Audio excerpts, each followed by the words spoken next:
Today's story is about Dennis Edwards, the man who would change the sound of the Temptations from the late 60s to the early 70s. The man who bought Motown their very first Grammy. Real quick, before we jump into today's video, let's take a second to check us out on Instagram. Go ahead and follow us to enter yourself into a future giveaway. I will be announcing the winner where this channel gets to 2,000 subscribers. To enter, like this video, subscribe to the channel, and follow us on Instagram and comment done on this video to enter. While you're here, you should consider checking us out on Patreon for some exclusive videos that will not be featured on YouTube. Now let's get started. Born Dennis Edwards Jr. on February 3rd, 1943 in Fairfield, Alabama. Fairfield is a city that's about 8 miles from Birmingham, Alabama. Dennis' father, Dennis Edwards Sr., he was a reverend. Dennis, he grew up in the church singing in the choir. And when Dennis was 10 years old, his father would pack up his family and move to Detroit, Michigan.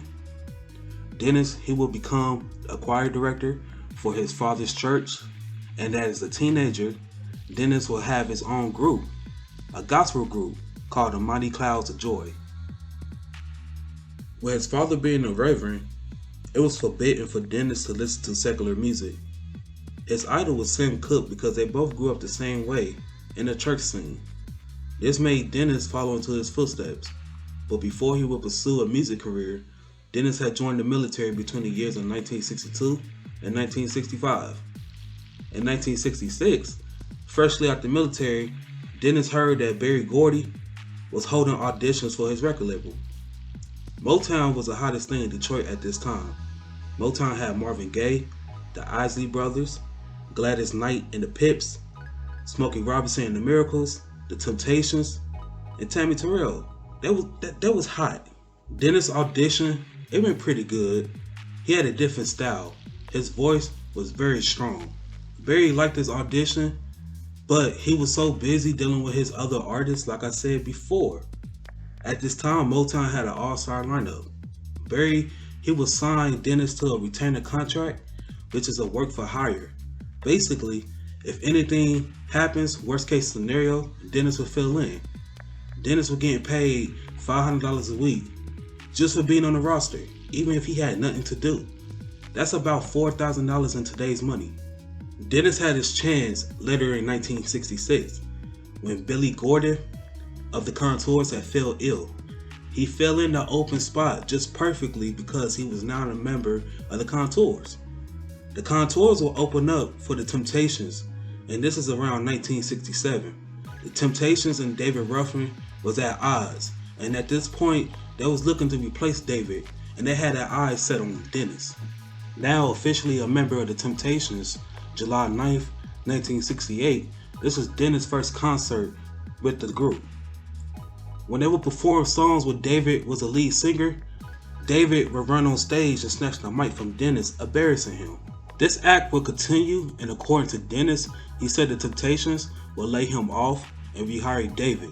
But the next day, he would no-show a performance, and they had enough of David acts and would fire him again and replacing David with Dennis permanently and in the Classic 5 era. Dennis would see lead on some hits like Cloud 9 in 1968, which won a Grammy, Motown's very first Grammy. I Can't Get Next to You in 1969, Ballad Confusion, 1970, and Papa Was a Rolling Stone in 1972, which won another Grammy. At one point in time, Dennis, he was engaged to the lead singer of the Quiet Allegiance, Frankie Gearing. Some fun facts about Dennis: he once dated Aretha Franklin. They was close from getting married, but Dennis had cheated on Aretha with Ruth Porter.